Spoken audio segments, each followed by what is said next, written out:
What if the version of you that you've been toning down your whole life is actually the real one? I want you to think about a moment, might be recent, maybe it was years ago, when you walked into a room and you turned yourself down a notch before anyone even said a word. You know what I mean? You felt it in your body, the adjustment, the dimming. I'm Sandy Bartlett, self-discovery coach for second spring women who are done living at half volume. And today I want to talk about something nobody tells you about: waking up. Because most people describe it as this beautiful, expansive moment of clarity. And sometimes it is. But for women who have spent decades people pleasing, it starts somewhere much more uncomfortable than that. Quick question before we go further. Have you ever caught yourself adjusting your energy before walking into a room? Turning it down, making it smaller, making it safer? Drop a yes or no in the comments. I want to know I'm not the only one. A while back, I received some guidance that honestly stopped me cold. Described two versions of me. One was childlike, carefree, bubbly, fully herself, not worrying about how she landed. The other was subdued, restrained, quietly worried about taking up too much space or being too much for the people around her.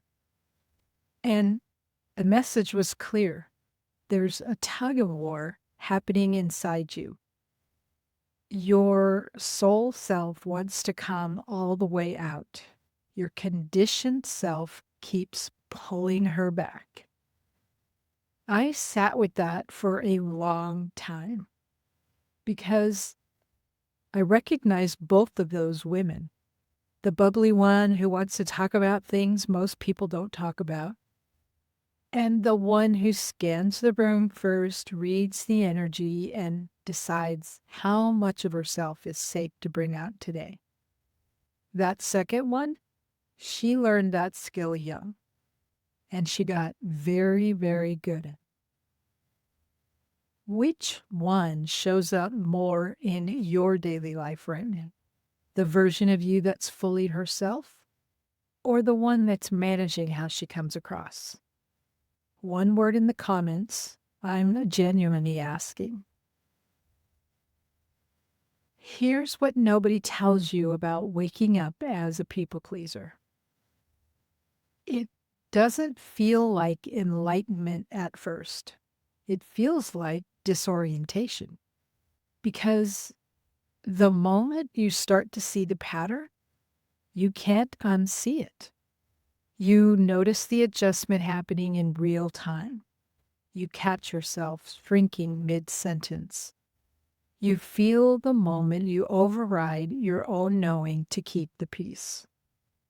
And that awareness, it's uncomfortable. Now, let me tell you, it's supposed to be. That discomfort isn't a sign that something is wrong with you. It's a sign that something is finally working right. You are starting to notice what you've been doing unconsciously for years. That's not a breakdown. That's a beginning. For me, the tug of war is still real.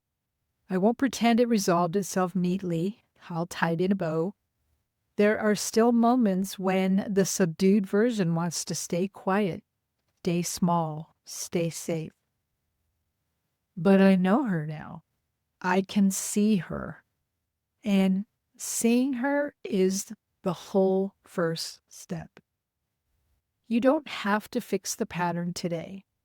You just have to stop pretending it isn't there.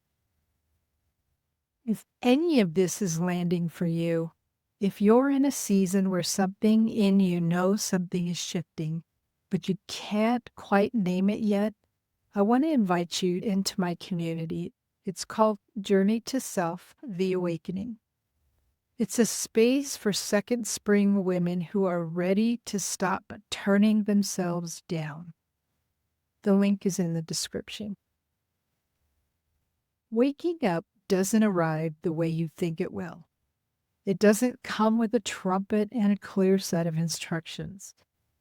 It comes as a quiet, unsettling recognition, a moment where you catch yourself mid adjustment and think, wait, why am I doing that? That question is the beginning of everything. I'll see you next time.